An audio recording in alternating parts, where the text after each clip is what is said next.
안녕하십니까 국내 F1 팬 여러분, 포뮬러톡에 오신 것을 환영합니다. 환영합니다. 네. 자, 26시즌을 위한 25시즌 복습. 오늘 다뤄볼 팀은 바로 실버스톤을 베이스로 한 초록 군단 에스턴 마틴입니다. 드디어 왔네요. 돈의 냄새가 좀 납니다. 저희가 사실 에스턴 마틴의 이 영상을 찍으니까 좀 초록색 네? 옷을 입고 있었거든요. 그렇죠. 근데 사실 저희가 이렇게 지금 화면에 여기 밑에다가 들어가가지고 이렇게 저희 얼굴만 좀 띄우게 이렇게 세팅을 해놨는데, 네. 그게 다 저희 뒤에 크로마키가 있습니다. 그래가지고 초록색 옷을 입는 경우 저희 몸이 사라질 수 있다. 약간 머리만 동동 떠 있겠죠? 이런 우려가 있어가지고 물론 아닐 수도 있습니다만, 사실 이걸 찍는 입장에서는 그 리스크를 감당하고 싶지 않거든요. 왜냐면 다시 또 찍어야 되니까. 그렇죠. 그래가지고 그냥 좀 정상적인 옷을 좀 입고 진행을 하게 되었다. 네. 그러니까 앞으로도 에스턴 마틴 영상을 찍을 때마다, 그러니까 저희가 팀적으로 영상을 찍을 때마다 조금 각 팀별로 유니폼을 갖고 있는 건 아니어가지고 갖고 있으면 너무 좋은데. 그쵸? 근데 뭐 사실 앞으로 26시즌에 어쨌든 저희 이걸로 유튜브 하니까 이제 뭐 팀별로 하나씩 사야지 않을까요? 그것까지는 해보시지 않은 것 같아요. 컨셉을 맞춘 색깔의 옷을 찾는 것까지는 괜찮을 것 같습니다.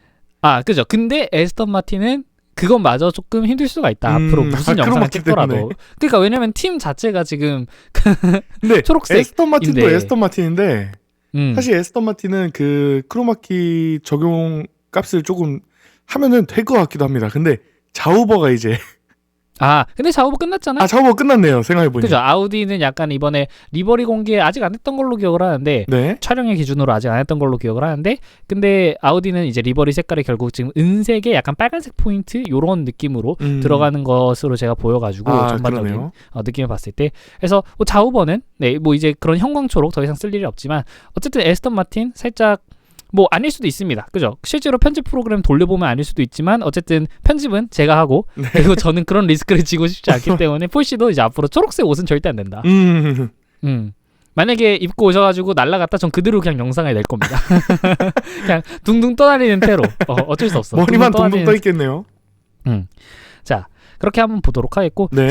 뭘 보도록 하겠는지 모르겠죠. 자, 성적부터 빠르게 살펴보도록 하겠습니다. 네. 에스턴 마틴은 시즌 89포인트로 컨스트럭터 7위, 그리고 포디움이 없었습니다. 네. 바로 앞순위에 있는 레이싱 불스와 단 3포인트 차이로 조금은 아쉬운 성적을 받은 셈이고요. 뭐 사실 네. 원래 하위권 팀들이 워낙에 좀 이렇게 좀좀따리로 포인트가 좀 겹쳐지는 경향은 항상 있는 편이긴 합니다. 네, 촘촘하긴 하다만 그래도 10점대, 20점대가 아니라 이 80점대, 90점대에서 3포인트면은 진짜 아쉽긴 하네요.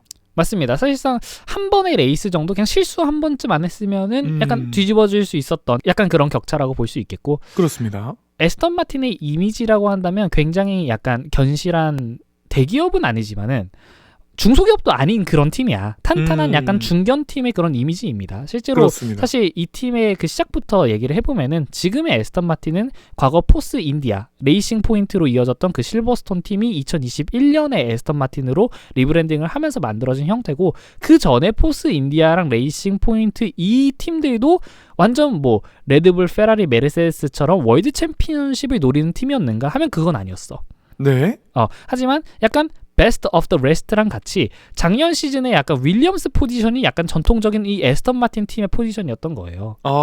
중위권에서 적당히 가장 잘하는 팀이었군요. 그죠? 팀의 운영 방식 자체가 약간 강한 중견팀의 컬러가 굉장히 좀 있다라고 볼 수 있겠고, 한편으로는 그렇기 때문에 26년도에는 좀 이거를 바꿔보고자, 정말 최상위권으로 도약해보고자 약간 인력, 시설, 파트너십 같은 것들을 상당히 많이 끌어모았다라고 할 수 있겠고, 이 모든 게 결실을 맺는 게 26년도, 저희가 이렇게 좀 볼 수 있겠습니다.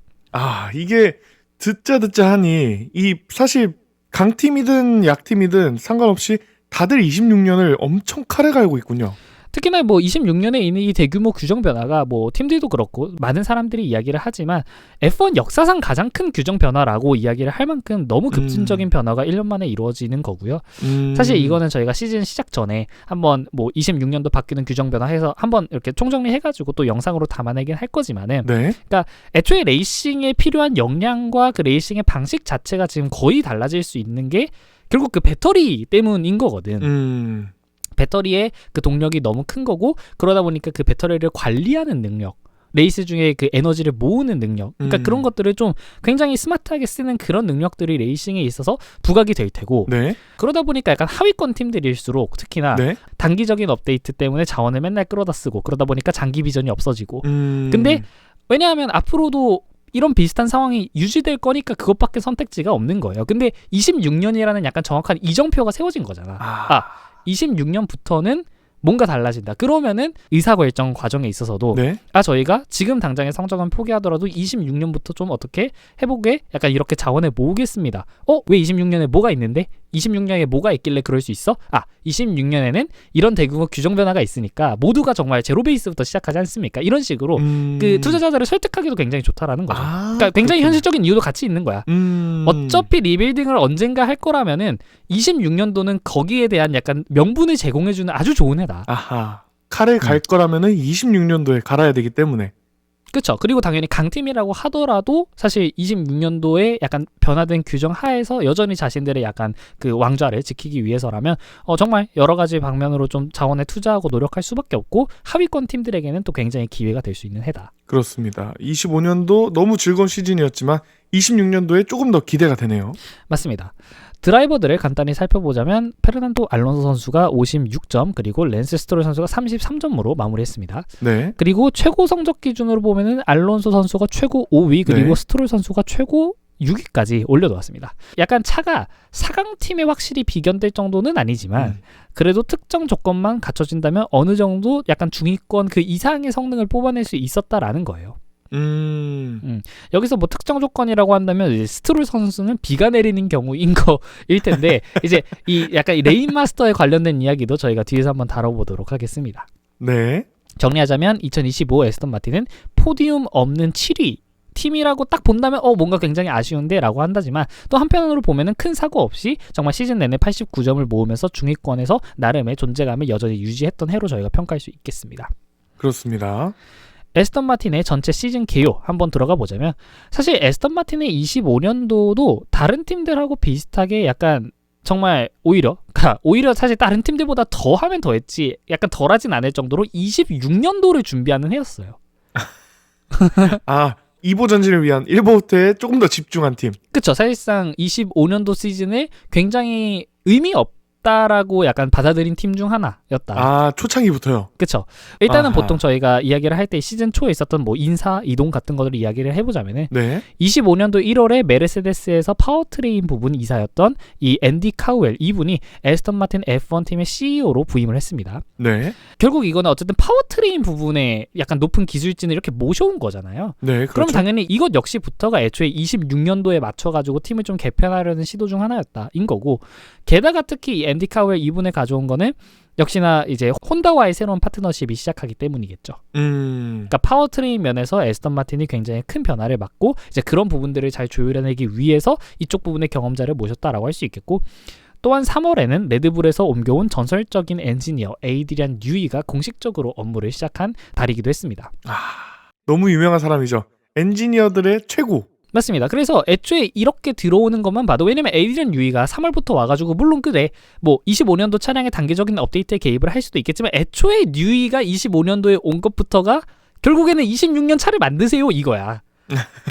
그러니까 애초에 이 팀은 애초에 이 팀은 그냥 25년도를 시작할 때부터 우리는 26년밖에 안 바라보는 약간 26년에 대비해서 25년도엔 약간 사람들한테 적응 기간을 주고 개발할 시간을 주고 이게 25년의 의미였던 거지. 애초에 뭔가 새로운 사람들을 막 이렇게 들이고 막 정말 거물급 인사들을 영입하고 이런 과정에서 25년도 성적을 개선하려는 의지가 애초에 그렇게 없었다. 라는 거고 그렇게 해가지고 정말 앤디 카우에 또는 뭐 에이드리언 뉴이 멋진 분들 모셔왔는데 근데 시즌 초반에 갑자기 엄청난 일이 터집니다. 어떤 일이죠? 시즌 초반에 3월 중순이었죠. 에스턴 마틴이 보도자료를 하나 냅니다. 네. 우리 풍동시설 리뉴얼했다. 그 자기네들 웹사이트에 이렇게 막 풍동시설 이렇게 막 감각 있는 사진들이랑 해가지고 열심히 올려놨어. 네.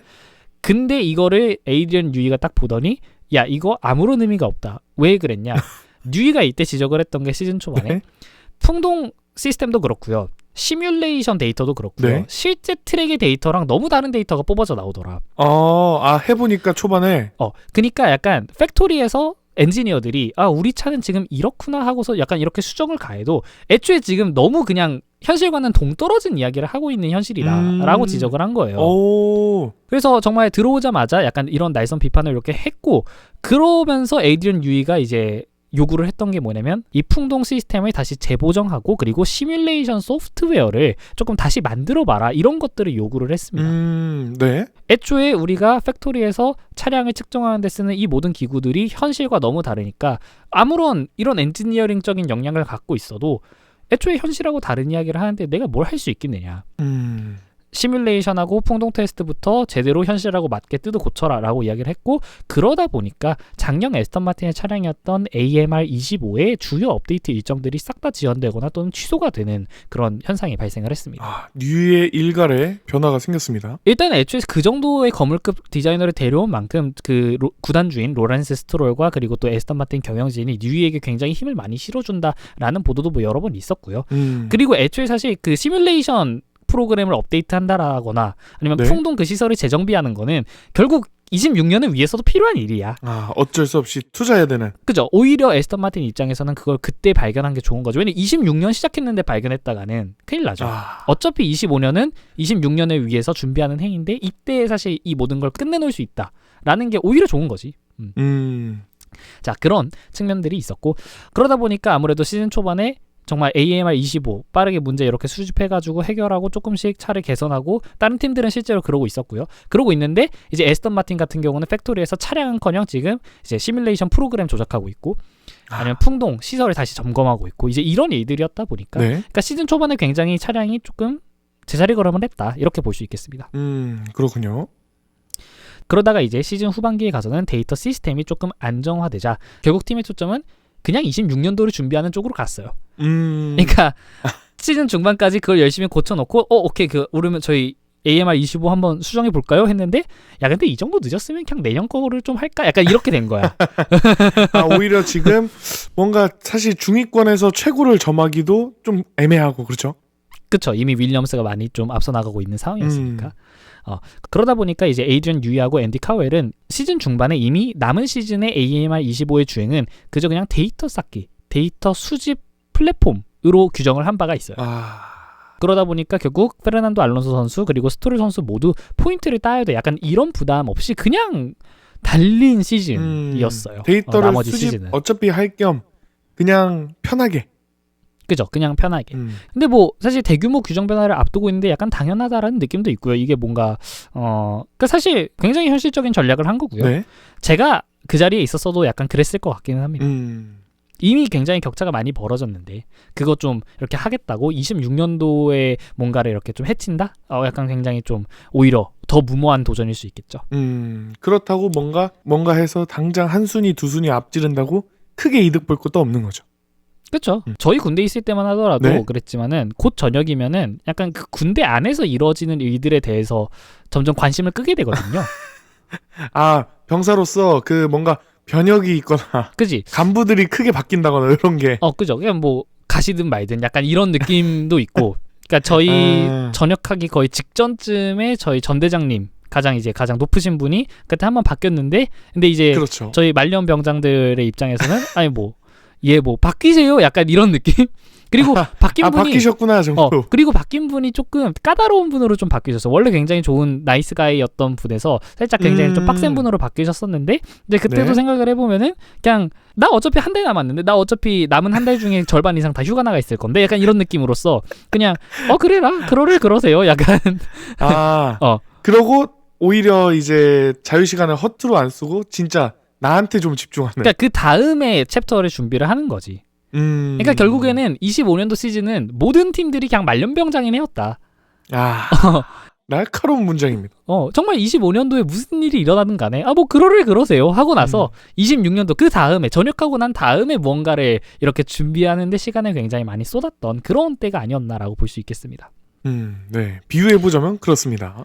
맞습니다. 자, 그런 식으로 마무리된 그런 약간 시즌 내내 큰 업앤다운 없이 그냥 26시즌을 준비하는 그런 한 시즌이었고, 네. 실제로 저희가 중계에서 에스턴 마틴의 장면을 그렇게 많이 본 적이 없어요. 특히나 스트롤 선수를 25년도에 정말 중계에서 잘 못 봤습니다. 특히 그렇습니다. 알론소 왜 그럴까? 선수는 자주 좀 그래도 비쳤던 것 같거든요. 그러니까 중간 에스턴 중간에. 마틴에 보통 보이면은 배틀을 하는 장면이 나온다. 보통 이제 알론소 선수였고, 뭐 알론소 선수는 또 굉장히 또 재밌는 이제 팀 라디오도 많이 남기면서 약간 밈화가 되는 것도 있었죠. 그렇습니다. 정확하게 그랑프리는 기억이 안 나는데 아마 싱가포르였나요? 싱가포르였던 것 같은데 그때 몇 랩 남았어 이런 식으로 이야기를 해주니까 네. 페르난도 알론소 선수가 그때 앞으로 매 랩마다 나한테 그런 식으로 알려줄 거면은 나 팀 라디오 꺼버린다. 약간 이런 식으로 이야기를 한 적도 있었고요. 맞습니다. 한번 그랬었죠. 맞습니다. 그래서 그런 걸로 또 되게 회자가 되었지만 특히나 랜스 스트롤 선수가 화면에 안 비치는 거랑 별개로 스트롤 선수 목소리를 들어본 적이 진짜 기억이 없어요. 오. 스트롤 선수의 팀 라디오가 한 번도 안 나왔던 것 같아. 아하, 그러네요. 이거는 그죠? 정확한지 모르겠는데 비 오는 날에 한 번 얘기했던 게 기억이 나는 거 말고는 거의 없네요. 저는 아예 기억이 없는 것 같은데 네. 아무튼 그랬습니다. 굉장히 약간 조용히 26년도를 좀 준비하는 시즌이었다라는 겁니다. 네, 그렇습니다.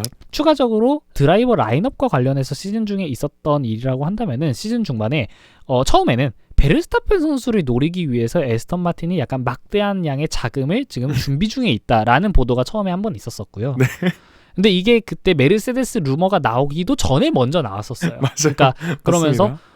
굉장히 약간 띠용했었다라는 게 있었고 게다가 시즌 후반에는 또 페라리의 르클레르 선수를 27년도를 앞두고 좀 노린다라는 그런 이슈가 좀 있었죠. 그리고 그 전에 있었던 베르스타펜 선수 이슈도 27년도를 목표로 노린다였어요. 아, 그렇습니다. 이게 웃긴 게 베르스타펜 선수는 왜 자꾸 여기저기서 이야기들이 나오는 걸까요? 뭐 근데 사실 그때 상황을 보자면 어쨌든 베르스타펜 선수 개인의 그 역량에는 의심할 바가 없었지만은 레드불이 시즌 초반에 너무나 부진했기 때문에 너무 약간 좀 그러니까 이 정도면 베르스타펜이 어네피를 띄워도 할 말이 없다라는 거였고 특히나 이제 그거와 관련해서 베르스타펜이 이 레드불과의 계약 조항에 있어서 뭐 드라이버 순위 또는 팀 순위가 특정 순위 이하로 떨어질 때 베르스타펜이 그냥 스스로 계약을 파기하고 나갈 수 있는 이 탈출 조항이라고 하죠. 엑시트 그렇죠. 클러스가 있다라는 게 좀 보도가 되면서 그럼 진짜 베르스타펜은 어쨌든 진짜 레드불에 뭐랄까요 좋아서 남았다라기보다는 그러니까 레드불이 강팀이니까 있었다는 거예요. 그러니까 애초에 레드불의 순위가 떨어졌어. 그럼 나 나갈 수 있게 그런 탈출 조항 만들어줘. 그 실제로 계약서에 넣고 사인을 했겠죠. 그러면은 난 레드불이 만약에 약팀이 된다면 여기서 뛰고 싶은 생각은 별로 없다라고 이야기를 한 거나 마찬가지지 사실은. 근데 뭐 물론 뭐 그렇게까지 극단적이게 안 볼 수도 있겠습니다만 결과적으로는 베르스타펜 선수는 결국 그러니까 강팀에서 뛰고 싶다라는 의지가 확실히 있는 거예요. 그렇습니다. 그러다 보니까 그럼 에스턴 마틴 입장에서는 우리가 뉴이도 데려왔고 그죠? 게다가 레드불에 있었을 때 정말 이 베르스타펜 선수의 정말 끈끈한 약간 전우 느낌이었던 정말 지금 차도 새로 잘 만들 거지 막 엔지니어도 다 데려왔지 뭐 감독도 다 데려왔지 이제 남은 건 뭐야? 결국 드라이버인 거고 그러면 이제 그 측면에서 정말 가장 베스트 옵션일 수밖에 없죠. 아하. 근데 사실 어쩌면 당연한 결과예요. 그러니까 베르스타펜 선수에 대한 그런 에스턴 마틴의 그런 관심이 있는 거는 조금 당연한 결과다. 또 의문인 게 에스턴 마틴에 누군가 새로 온다. 그럼 누가 나가야 되는 걸까요? 그것도 저희가 밑에 대본에 써놓긴 했는데 한번 밑에서 얘기를 해보도록 하겠습니다. 알겠습니다. 시즌이 끝난 뒤에는 또 앤디 카웰이 물러나고 팀 프린시펄 자리를 에이드리언 유이가 맡게 되었다는 정말 엄청난 소식도 하나 있었습니다. 엔지니어로서 정말 커리어를 수십 년 쌓아온 그가 사람들이 관리해야 되는 이 관리직에서는 얼마나 잘할 것인가 하는 의문도 있지만 결국 팀은 정말 이제는 기술적 판단을 최우선으로 하겠다. 26년도에 달리기 위해서 모든 걸 쏟아붓고 모든 걸 정말 맞춰주겠다라는 의지가 좀 돋보이는 결정이었습니다. 네, 그렇네요. 그러면서 정말 뭐 누누이 말했지만 26년도 에스턴 마틴을 향한 기대가 뜨겁습니다. 한편으로는 부담도 굉장히 많이 될 것 같아요. 정말 수년간 이어졌던 이 미드필드에서의 약간 이 경쟁을 좀 뒤로 하고 이제는 상위권으로 도약해야 된다라는 이 부담이 팀 전체에 좀 전반적으로 깔려있을 수밖에 없다. 그래서 이걸 해내지 못하면 약간 에스턴 마틴 입장에서는 많은 투자를 했는데도 불구하고 얻어가는 게 없어지는 거니까요. 정말 많은 걸 진짜 말 그대로 쏟아부었기 때문이죠. 맞습니다. 자, 드라이버별로 한번 보도록 하겠습니다. 자, 첫 번째는 페르난도 알론소 선수인데 56포인트로 드라이버 순위 10위에 올랐고요. 포디움과 우승 없습니다. 평균 10.21 그리드에서 출발해서 평균 11.88위로 레이스를 마쳤고요. 40대 중반의 나이에도 불구하고 2025년 에스턴 마틴 팀의 정말 중심으로 활약을 해줬습니다. 2024년에 에스턴 마틴과의 2026년까지의 계약을 체결을 했고 이제 마지막 해입니다. 2025년 시즌을 완주하면서 F1 역사상 최초로 400그랑프리 스타트라는 정말 누구도 가지 못했던 고지를 밟았고요. 네. 윈드 터널과 시뮬레이션 데이터를 얻을 수 없는 상황에서 인간 센서로서 팀에게 정말 많은 도움을 줬습니다. 아, 진짜 몇 번을 돌았겠습니까? 맞습니다. 근데 이제 여기서 살짝 포인트가 되는 거는 페르난도 알론소 선수의 계약이 26년도까지라는 거예요. 아, 올해가 마지막이군요. 그죠? 그러면은 앞서 저희가 말씀을 드렸던 에스턴 마틴이 27년도를 목표로 르클레르랑 베르스타펜을 노린다라고 했었을 때 스트롤 선수는 게다가 구단주의 아들이라는 정말 이 사기적인 백그라운드를 갖고 있기 때문에 네. 왜 그게 하필 27년일까를 생각을 해보면은 페르난도 알론소 선수를 조금 대체하려는 게 아닐까라는 거고, 물론 그렇다고 페르난도 알론소 선수가 실력적으로 지금 많이 떨어져 있느냐? 그것도 아니었어요. 그것도 아닙니다. 사실상 작년 에스턴 마틴 두 드라이버 중 퍼스트가 누구야 하면 스트롤 선수가 아닌 알론소 선수였거든. 물론이죠. 큰 차이가 맞습니다. 있습니다. 하지만 그럼에도 불구하고 이미 나이가 45세입니다. 만으로 이미 45세 시즌인 거고요. 결국 팀이 아무리 알론소 선수가 지금 잘해준다고 하더라도 장기 비전적으로 이게 언젠가는 내보내야 될 사람으로 생각할 수밖에 없어요. 물론입니다. 10년, 20년 더 할 수는 없겠죠. 맞습니다. 그러니까 좀 약간 세대 교체를 충분히 해야 된다라는 거야. 그렇습니다. 에스턴 마틴이 26년도 이번 시즌을 보내면서 언젠가 또 페르난도 알론소와 재계약을 하겠다라고 나설 가능성은 저 개인적으로는 굉장히 낮아 보인다. 한다고 해도 2년 정도 더 하지 않을까 싶네요. 2년? 제 생각에 한다고 해도 1년? 근데 페르난도 알론소가 사실 그러면 에스턴 마틴을 떠나서 과연 갈 수 있는 팀이 어디가 있는가를 생각을 해보면은 사실 별로 없어요. 그리고 이미 페르난도 알론소 선수가 24년도에 그 에스턴 마틴하고 재계약을 했을 때 네. 약간 라이프타임 파트너십 이런 식으로 이야기를 했던 걸로 제가 기억을 합니다. 그러니까 뭐죠? 약간 평생 교육 같은 느낌인데. 그렇다기보다는 네. 그러니까 정말 약간 커리어의 마지막인 느낌이라는 거지. 그러니까 마지막 파트너십을 여기서 끝내겠다. 약간 이런 느낌으로 얘기를 했었고, 페르난도 알론소 선수도 자신이 지금 에스턴 마틴에 떠났을 때 어딘가 다른 팀을 약간 두드릴 정도의 뭔가 상황이 아니라는 걸 알 것 같아요. 왜냐하면 그렇죠. 당장 27년도 생각을 해보면은 팀들 중에서 물론 모릅니다. 왜냐하면 26년도에 이렇게 많이 쏟아부었는데 뭔가 좀 잘못된 팀들이 약간 베테랑을 또 원할 수도 있겠지. 근데 당장 놓고 보자면은 지금 굉장히 다들 자리가 스테디한 사람들이 많고요. 그렇죠. 그나마 이제 26년도에 똑같이 계약이 끝나는 게 제가 지금 생각나는 거로는 이제 페라리의 루이스 해밀턴 선수가 26년도까지가 계약인데 네, 그렇다고. 그러니까 왜냐하면 페라리가 만약에 루이스 해밀턴 선수가 좀 불만족스러워가지고 페르난도 알론소 선수를 데려온다? 그 약간 그러니까 거기서 불만족스러웠으면 네. 그러면 루키를 데려와서 이제 좀 다시 하는 걸 택하겠지. 굳이 한 번 더 약간 아저씨 쪽으로 갈 것 같진 않거든요. 그러니까 그래서 남은 드라이버들 계약 사항도 제가 뭐 일일이 외우고 다니는 건 아니기 때문에 잘 모르겠습니다만 뭐 결과적으로는 어쨌든 페르난도 알론소 선수의 26년도 이후에 약간 비전은 약간 불투명한 상태다. 아직까진 그렇습니다. 자, 하이라이트와 로우라이트 하나씩 꼽아볼 텐데 하이라이트는 아무래도 정말 에스턴 마틴 2025 시즌 최고 순위를 거뒀던 이 헝가리 그랑프리가 아닐까라고 생각을 합니다. 딱 이때가 에스턴 마틴이 막 한창 빨라질 때 하면서 막 인터뷰에서는 막 우리가 왜 빠른지 모르겠다 이렇게 막 겸손을 떨었던 때가 있었는데 네. 근데 사실 그때 헝가리 그랑프리 때 좋았던 거는 좀 이유가 명확합니다. 왜냐하면 그 직전에 벨기에 그랑프리를 앞두고서 에스턴 마틴이 AMR 25 차량에 정말 시즌의 마지막 업데이트를 한번 줬었거든요. 네. 그래서 그걸 발표를 했었어요. 그러면서 그러니까 애초에 이때가 전반기 거의 마지막 때 레이스였는데 그때 이미 발표를 한 거야. 아, 이게 이번 시즌 우리 차량에 가는 거의 마지막 대규모 업데이트가 될 것이다. 시즌 중반에 이 얘기를 했어요. 그러니까 애초에 에스턴 마틴이 뭐 다시 한번 밝혀지는 거지만 결국 시즌 네. 후반부는 AMR 25를 수정하기는커녕 그냥 결국 26년도 차량을 개발하는 데에 모든 전력을 쏟아부었다라는 거고. 네. 그러면 결국 사실 그 헝가리 그랑프리에서 선전을 했던 건데 이때 당시 왜냐하면 스트롤 선수도 7위였어요. 헝가리 네? 그랑프리에서. 네. 그렇기 때문에 그러니까 애초에 이때 헝가리 그랑프리가 굉장히 좋았던 거는 결국 그 전에 있었던 벨기에 그랑프리를 앞두고 했었던 그 업데이트의 효과가 아닐까. 정말 그 업데이트의 효과를 잘 받아가지고 최고 성적을 거뒀다라고 할 수 있겠고 네. 로우라이트라고 한다면 이제 이탈리아에서의 리타이어가 좀 생각이 납니다. 이때가 당시 사실 뭐 페르난도 알론소 선수가 뭐 포인트권에 못 들고 그랬던 적이 뭐 한두 번도 아니고 사실 시즌 내내 여러 번 있었지만은 네. 그래도 몬차가 특히나 좀 뼈아팠던 거는 일단 첫 번째로는 순위권으로 달리고 있었어요. 그때 네, 당시 그렇죠. 리타이어를 하기 직전에 7위인가 8위인가로 달리고 있었는데 그러다가 이제 약간 트랙 바깥으로 밀려나면서 그래블을 밟았는데 사실 엔간한 포뮬러 1 카라면 좀 버틸만한 충격이라고 전 봤거든요. 그 장면을 여러 번 다시 봤는데 네. 근데 갑자기 거기서 서스펜션이 나가버리면서 리타이어를 하게 됩니다.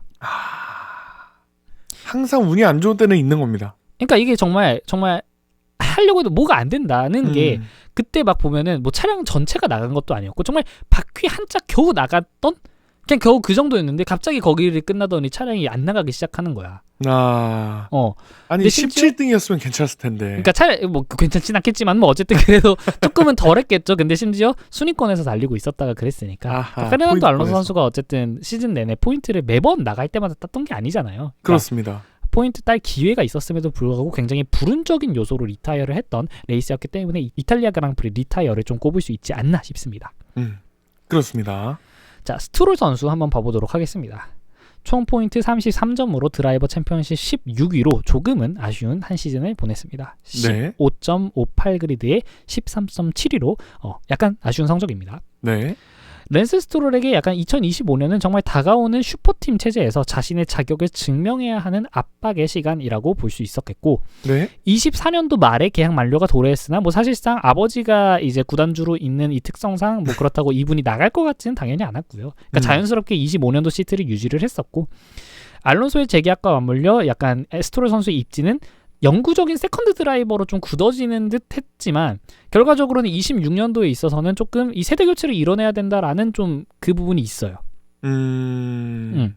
그래도 스트롤 선수가 굉장히 약간 촉망받는 유망주인데 지금의 이미지는 약간 차를 잘 깨먹는 사람 그리고 실력은 뭔가 약간 아쉽지만은 어쨌든 아버지의 힘으로 포뮬러 1에 있는 선수 같은 이미지가 있단 말이에요. 사실은 스트롤 선수가 맨 처음에 데뷔를 했을 때만 하더라도 거의 막 베르스타펜 선수 처음 데뷔했던 것처럼 되게 하이프를 많이 받았었어요. 엄청 촉망받는 유망주였단 말이야. 초반에 실력도 좀 그에 따라줬나요? 맞아요. 그게 포디움이 저희가 그 아이작 카자르 선수 이야기를 이제 그 직전 영상에서 하면서 베르스타펜 선수가 24번째 데뷔 이후 24번째 레이스에서 포디움을 땄다 이런 거였는데 스트롤 선수가 기억하기로는 7번째 레이스인가요? 만에 포디움을 땄었어요. 와. 데뷔 이후에. 그러니까 그만큼 데뷔 시즌도 그랬지만 스트롤 선수가 이 딱 올라왔을 때 유망주 랜스 스트롤 선수가 굉장히 촉망받는 선수였단 말이에요. 오, 네. 근데 그런 것들이 지금 이미지는 약간 철부지 도련님 같은 느낌이 돼버려가지고 그래서 일단 구단주인 아버지 로렌스 스트롤이 에스턴 마틴의 그 양산차 브랜드 지분은 조금씩 매각하고 있다. 그런 와중에 F1 팀의 지분은 여전히 들고 있기 때문에 아직까지는 그 기반이 좀 탄탄하다라고 볼 수 있겠고 그 기반이 있는 와중에 성적까지 보여준다라면 정말 금상첨화하겠죠. 그러니까 집에 돌아가서도 약간 저녁 자리가 어색하지 않은 그런 느낌이지 않을까 싶습니다. 그렇습니다. 자, 하이라이트로는 저는 뭐 전반적으로 그냥 스트롤 선수가 비가 올 때 그러니까 이게 되게 이럴까요, 진짜? 신기합니다. 스트롤 선수가 시즌 최고 피니시가 1라운드 호주에서 6위였는데 이때 비가 내렸고요. 벨기에에서 7위할 때 비가 내렸고 영국에서도 7위할 때 비가 내렸습니다.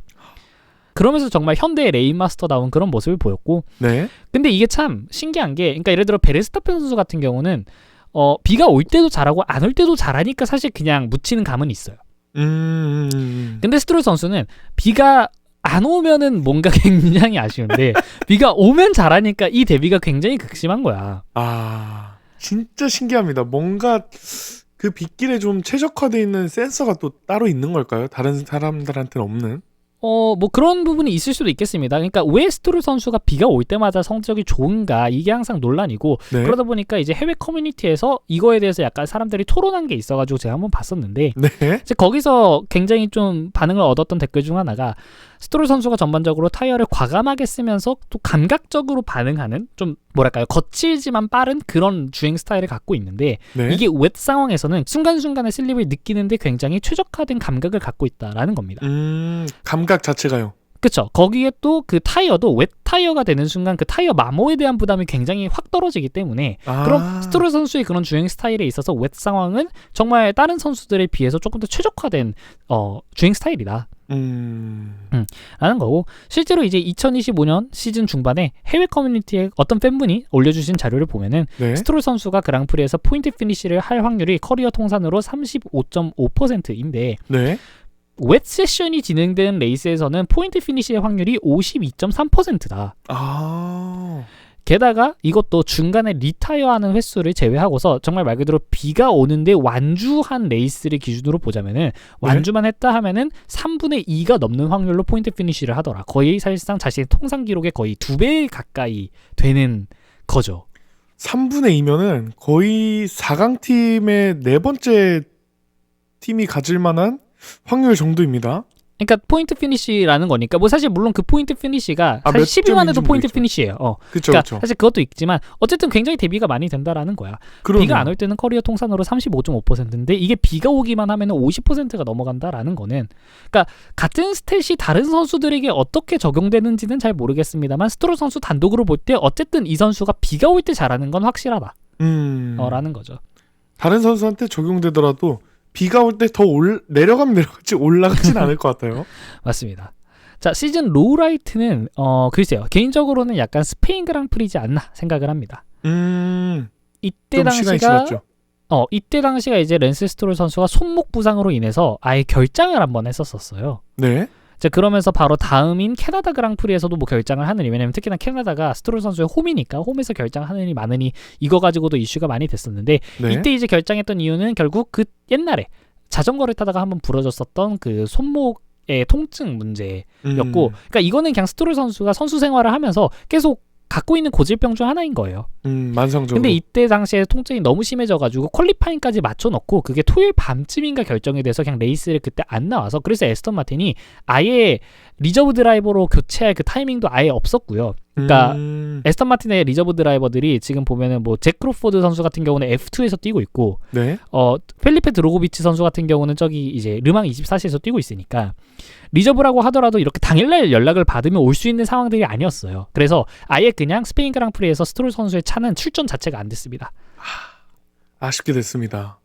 그래서 그런 상황이었고, 그러고 나서 이제 캐나다에 그러면 과연 스트롤이 빠진다면 누가 올 것이냐 뭐 이런 얘기가 하면서 잭 크로포드 선수가 아직까지 F2에서 뭐 슈퍼 라이선스 포인트를 못 채워가지고 F1 차를 모을 수도 없고, 펠리페 드로비치 선수는 자신이 르망에서 뛰고 있지만 만약에 F1 시트가 열린다라고 한다면 르망을 포기하고 가서 이제 뭐 앉겠다 뭐 이런 얘기도 했었습니다만은 근데 뭐 결과적으로는 스트롤 선수가 뭐 진통제 잘 먹고 이제 그러면서 캐나다 그랑프리부터 이제 잘 치렀죠. 근데 이게 자체가 어쨌든 뭐 스트롤 선수의 개인의 뭔가 실수? 그러니까 그죠? 뭐 사실 자전거 타다가 넘어진 건 개인 실수긴 합니다만은. 네. 그러니까 스페인 그랑프리에 아예 출전하지 못한 게 그때 당시에 그럼 스트롤 선수가 뭔가 잘못해서 못 나왔냐라고 하기에는 그냥 스트롤 선수가 갖고 있는 그 성질인 거잖아요, 이제는. 어쩔 수 이제 없는 거죠. 그런 거 자체가 아예 부담이 된다라는 거고, 실제로 사실 뭐 안 아픈 선수가 어디 있겠어요. 뭐 물론입니다. 저희 뭐 보면은 싱가포르 그 직전에 뭐 아제르바이잔 같은 경우에는 러셀 선수 같은 경우는 탈장 증세가 있었기도 했었고, 그러니까 그런 게 있었음에도 불구하고 이게 정말 레이스에 지장을 미치는 형태로 좀 발현되는 거를 좀 보여줬으니까, 그럼 이거는 이제 앞으로 스트롤 선수가 정말 은퇴하기 전까지 F1 드라이버로서의 커리어를 지속하는 동안 내내 따라붙는 무언가의 리스크가 되겠죠. 그렇죠. 손목 통증을 관리해야 된다라는 게. 그래서 그게 좀 현실적으로 발현된 때가 아니었나 싶어서 저는 이거를 로우라이트로 꼽아보도록 하겠습니다. 그렇습니다. 확실하네요. 자, 그럼 이제 마지막으로 팀의 성적을 한번 매겨보도록 할 텐데, 이제 폴씨 한번 시작을 해보시죠. 사실은 뭔가 선수들을 주의 깊게 보지도 않았고 보여주지도 않았습니다. 매치에서. 그죠? 네. 그렇기 때문에 뭔가 큰 애정이 있다기보다는 진짜 현실적으로 객관적으로 보자면은 C 플러스. C 플러스? 네, C 플러스 드리도록 하겠습니다. C 플러스 이유는? 결과적인 성적이 우선 B 등급에 미치지 못하는 점이 있고요. B 마이너스를 주자니 또 그 정도 성적도 아니거니와, 그렇다고 또 C 제로 밑으로 내려가자니 알론소 선수와 이 스트롤 선수 둘 다 비호감상은 또 아닙니다. 네. 근데 결과적으로 굉장히 장황하게 설명을 하셨지만은 결국 그러니까 왜 C+인가요? 라고 얘기를 하기에는 C 제로는 아닌 것 같고 그렇다고 B 마이너스도 아닌 것 같아서 그냥 그거잖아요. 그렇습니다. 그러니까 뭔가 딱히 이유가 있진 않으시네요. 그냥 딱 그 정도이기 때문에 그런 것 같습니다. 그냥 느낌이 그래서. 네. 오케이. 글쎄요. 저 같은 경우는 근데 참 하기가 어려워요. 그러니까 에스턴 마틴의 지금까지 지금 말씀을 드린 것만 보자면은 사실 이 느낌은 결국 이번 시즌에 F를 받더라도 결국 재수강할 사람으로 보인단 말이지. 그러니까 결국 내년 시즌을 봐야지 조금 좀 평가가 되는 측면이 있고 애초에 팀적으로도 기대를 별로 안 하는 시즌이었기 때문에 과연 이거를 평가하는 것 자체가 좀 의미가 있을까 하는 생각은 듭니다만 뭐 저도 결과적으로는 B를 주기에는 조금 그런 것 같고 그렇다고 또 똑같습니다. 뭐 C를 주기에는 또 그렇다고 너무 낮은 것 같아서 또 똑같이 C뿌리지 않을까 좀 생각을 합니다. 네. 근데 결국 C뿌리면 어쨌든 제가 기억이 안 나네요. 이게 아마 저희 학교에서는 C뿔부터 재수강이거든요. 제가 기억하기로 B까지 그게 안 돼. 그게 재수강 또 제한이 있나요? 아무 성적이나 받았다고 해가지고 할 수 있는 게 아니라 C뿔 밑으로 내려가야 그때부터 재수강을 할 수 있어요. 오. 제 기억으로는 제 학교는 딱히 그러한 제한은 없으나 재수강 안 해봐서 그런 걸 수도 있습니다. 네, 저도 근데 재수강을 한 번도 해본 적은 없습니다. 네. 신청 성적에 대한 제한은 없으나 A뿔은 못 받는 그런 제한이 있는 걸로 알아요. 그건 저희도 똑같습니다. 재수강을 했으면 이제 가장 베스트가 A0까지 나오네. 그렇군요. 무튼 에스턴 마틴의 재수강을 조금 더 기대해본다 쪽이신 거죠? 그죠. 내년에 26년도에 한번 재수강했을 때 이제 그걸로 평가를 해봐야 되고 실제로 약간 그것들에 나타내는 지표들이 많죠. 그러니까 뭐 에이드리언 유이부터 시작해가지고 뭐 이것저것 있는데 근데 사실 그나마 하나 걸리는 거는 혼다의 파워트레인 이 개발 자체가 조금 늦어진다. 그러니까 다른 메르세데스나 페라리에 비해서 조금 뒤쳐져 있다라는 보도들이 살짝은 있었었기 때문에 결국에는 뭐 차량을 잘 만드는 것도 중요하겠지만 이 파워트레인의 결국 개발 상황도 굉장히 중요한 거거든요. 현재 지금 이제 해외 도박사 사이트에서 러셀 선수하고 메르세데스의 배당률이 굉장히 높다라는 게 결국에는 그 선수들 개개인에 대한 그 믿음도 있겠지만은 현재 지금 메르세데스 파워트레인이 굉장히 앞서 있다라는 보도가 계속 나오기 때문에 그 기대감으로부터 나온 측면도 있단 말이에요. 그래서 그렇기 때문에 글쎄요. 그러니까 혼다와의 협업을 위해서 앤디 카웰도 모셔오고 뭐 그런 분 팀 CEO에 앉히고 이렇게 했지만은 과연 글쎄요. 혼다 파워트레인이 얼마만큼의 또 성능을 보여주고 그게 또 내년 시즌의 성적으로 연결될지는 약간은 좀 우려되는 측면이 있다. 그래도 여전히 26년도를 한번 기대를 해봐야겠다. 이렇게 결론을 내릴 수 있겠습니다. 네, 재밌습니다. 이 도박 사이트 관련 외신까지 보는 주시의 정보력 감탄하고 지나갑니다. 자, 그렇게 에스턴 마틴의 25년도 리뷰를 한번 맞춰보도록 하겠고 그리고 저희는 그럼 다음 영상인 하스 팀의 리뷰 영상으로 찾아뵙도록 하겠습니다. 네, 시청자분들도 에스턴 마틴에 대한 성적을 내리신다면 어떻게 내려주실지 댓글에 써주시면 감사하겠습니다. 체커 플래그가 내려와도 대왕 계속 달려 엔진 식는 소리 위로 남는 말 이름을 부르면 다시 출발 중 그리고 풀 트랙 밖에서도 이어지는 톡 여기까지 와줘서 고마워 다음 랩에서 다시 만나 봄으로 통